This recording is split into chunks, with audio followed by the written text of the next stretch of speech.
Eta ikusi dugu, gure egia ez dela inon agertu, ez dagoelako.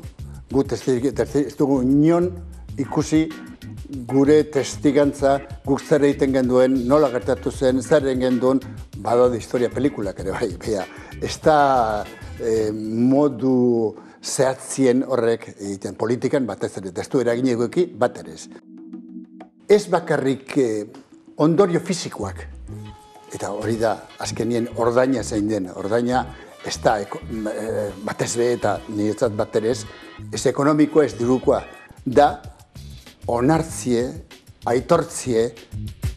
Hainbeste urtetan, ze urte mordo dan onartzian, milaka preso, kartzelan indakua, hori ez alda kaltea. Euskal Herrian jarri baitugu, 33 gai, berrogei, Espainiol zuen lan 300 kereilak. Hor kasu horiek inber dira, banamanan aztertu ikusi, ze bortizkeriak izan diren, da zein den errudunare bai. Da epaitu, errudunak epaitu, horti datoze inputatuak. Eta hoen gaude, zuzenian, sartuta bideokonferentziak horrekin txe amaituko dute. Osea, inputatuak maiganien jarriaz.